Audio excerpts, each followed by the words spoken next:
Yang kedua adalah lucu. Dalam undangan itu tidak ada juga siapa terlapornya. Padahal kan sudah disebut-sebut di mana-mana sudah ember tuh ya. Lawyernya mengatakan terlapornya adalah ini.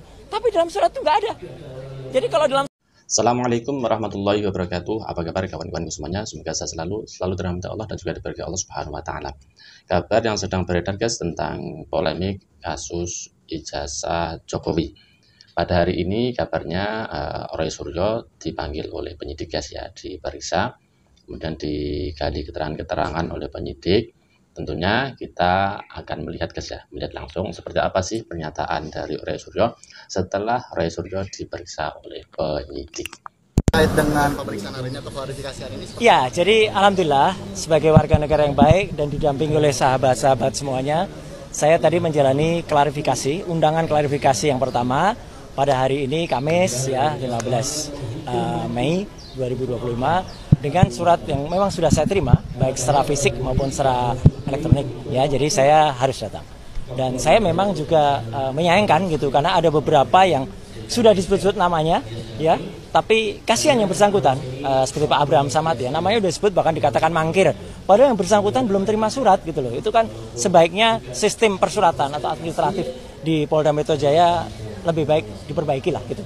Jangan sampai kemudian mengorbankan teman-teman yang sudah disebut-sebut tapi ternyata belum ada. Termasuk juga Bang Resmon ya, sudah disebut-sebut tapi ternyata belum ada suratnya. Nah, jadi klarifikasi saya tadi alhamdulillah berjalan cukup lancar dari jam 10 sampai dengan ini di break jam 12. Saya apresiasi kepada Polda Metro ya karena memberikan kita kesempatan yang sangat baik untuk melakukan sholat zuhur bersama-sama, dan saya tadi bisa ikut di sini dan juga nanti kita diberikan waktu untuk kemudian lunch gitu.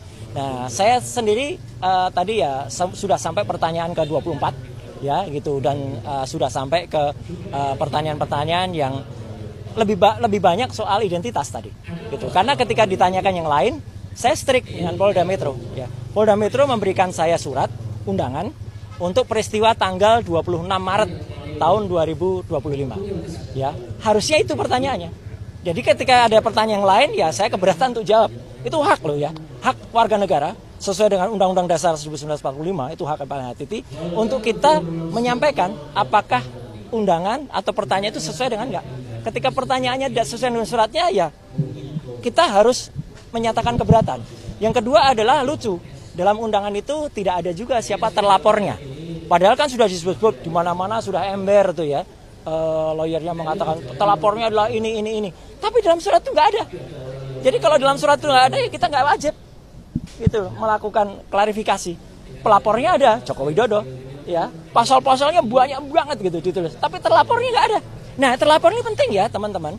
Jangan asal mau kemudian diambil keterangan kalau ternyata terlapornya itu saudara kita sampai dengan 3 tahap, kita nggak wajib memberikan karena bisa jadi kita nanti nggak diakui keterangan kita karena itu saudara. Apalagi yang terlapor itu misalnya kita sendiri, ya. Jadi kita nggak usah ngasih jawaban karena kita berhak untuk diam, berhak untuk tidak memberikan keterangan kalau memang itu tidak tertulis. Jadi terlapornya tidak ada. Ini penting banget ya, terlapornya ada. Yang kedua adalah locus delicti dan tempus delicti 26 Maret itu saya berpegang ke situ. Jadi kalau bukan itu yang ditanyakan, saya keberatan untuk jawab. Kemudian satu lagi adalah barang buktinya. Itu disebut Undang-Undang Informasi Elektronik bla bla bla bla. Mohon maaf sekali lagi. Saya ikut merumuskan Undang-Undang Informasi dan Transaksi Elektronik. Jangan sembarangan menggunakan pasal itu untuk mempidanakan orang. Ya, Undang-Undang Informasi Transaksi Elektronik dibuat dengan niat baik agar Indonesia itu terlepas dari dikucilkan ke dunia internasional karena kita tidak memiliki undang-undang dalam bidang e-commerce. Jadi pasal-pasal itu adalah misalnya untuk 32 dan 35. Itu misalnya untuk seseorang ngirim bukti transfer kepada teman. Tapi bukti transfer direkayasa, diudak-udik. 1 juta dijadikan 10 juta. Nah, itu yang dipidana. Ada orang misalnya ya posting ini ijazah asli gitu ya. Tapi ternyata yang punya ijazah nggak mengakui kalau itu asli. Ya, kader partai itu. Ya, dia yang harusnya bisa kena itu. Dia bisa kena 8 tahun atau 12 tahun. Sedangkan Dr. Resmon, Dr. Tifa, saya tidak melakukan apapun terhadap barang elektronik. Dan yang penting apa? Barang elektroniknya nggak ada. Jadi dokumennya saya tadi tanya, mana dokumen yang dilaporkan? Nggak ada, Pak. Loh, kalau nggak ada ya gimana penyidik? Gitu loh. Kenapa nggak ada dokumen elektronik? Ini Undang-Undang Informasi dan Transaksi Elektronik. Pasal 5 ayat 1-nya harus ada dokumen elektronik. Jadi kalau dokumen elektroniknya nggak ada, Sama saja dengan kita, tiba-tiba Bang Rustam ini, tiba-tiba dituduh melakukan, maaf ya, pembunuhan. Tapi mayatnya nggak ada. Gimana bisa dituduh beliau melakukan pembunuhan? Bahkan kalaupun ada mayatnya diperiksa dulu, diforensik dulu. Benarkah mayat itu terbunuh atau dibunuh?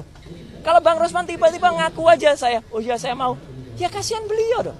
Jadi saya ngajak teman-teman untuk lebih berpikir ya, termasuk juga penyidik ya. Jangan Anda mau ya diminta untuk mencantumkan pasal-pasal yang bukan peruntukannya gitu loh. Jadi tiga itu yang kemudian saya pertanyakan ya, diselundupkan pasal itu. Jadi sekali lagi teman-teman, saya tetap mengapresiasi Polda Metro dan saya cepat ya jam 10 tadi itu sudah 24 pertanyaan ya. Kalau rata-rata pada sampai 40-70 ya insya Allah nggak sampai sore ya, atau nggak sampai malam lah. Mungkin sore nggak apa-apa lah, kami ngobrol-ngobrol sambil ngasih kuliah kan nggak apa-apa gitu. Jadi kita ngasih kuliah tentang undang-undang ITE tadi di dalam itu, ini naskah akademiknya gini, ini harusnya pasal ini digunakan. Oh siap bang itu.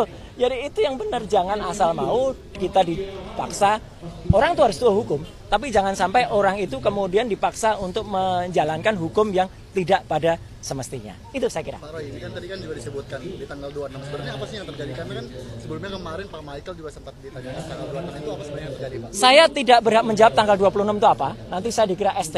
Yang jelas tanggal 26 itu saya sedang melaksanakan buka bersama ya di rumah makan Oma apa gitu ya. Itu kegiatan saya. Ya, yang lain ya saya nggak tahu, silahkan penyidik tahu. Yang jelas saya tanggal 26 itu kita lagi buka bersama dengan komunitas otomotif saya. Itu di rumah makan di daerah Kemang. Silahkan diperiksa di situ. Kalau ada CCTV saya cek di situ. Tapi perkara apa yang terjadi, silahkan ditanyakan ke yang lain yang tahu. Saya keberatan untuk menjebak teman-teman yang lain. Nggak boleh juga kita. Kita tuh di situ diajak jujur tapi juga harus cerdas. Jangan kita jujur tapi malah nyeret-nyeret yang lain. Gitu loh. Ya, jadi saya juga ajak jujur ke kepolisian. Ya, kalau pelapornya ada, terlapornya nggak ada, gimana ini laporan? Bisa, gitu ya. Oke, saya kira itu ya, Mas. Terus ini Pak, untuk kasus dari 26 Maret kerap disebut Saya belum sampai pertanyaan itu. Jadi nggak ada. 26 Maret tidak ada dia, Ya sudah. tidak ada Dokter Tifa, tidak ada Dokter Syanipar. Ya. Tanggal 26 Maret. Ya udah. Itu jelas. Itu jelas ya. Jadi saya buka bersama tanggal 26 Maret ya. Oke, makasih.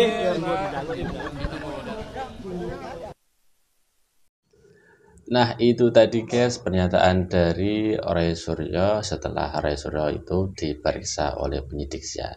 Dan tentunya Roy Suryo ini ya otomatis ya banyak kejanggalan ya di dalam pribadi Roy Suryo. Kenapa kok dirinya dilaporkan dalam masalah undang-undang yang menurutnya itu ya nggak masuk di logika guys ya.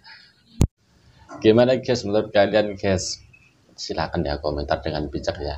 Yang membela Pak Jokowi silakan, yang mendukung Roy Suryo dan kawan-kawan juga silakan. Yang penting berkomentarlah dengan bijak dalam memahami masalah yang terjadi ini, yaitu kasus ijazah Bapak Joko Widodo. Terima kasih. Wassalamualaikum warahmatullahi wabarakatuh.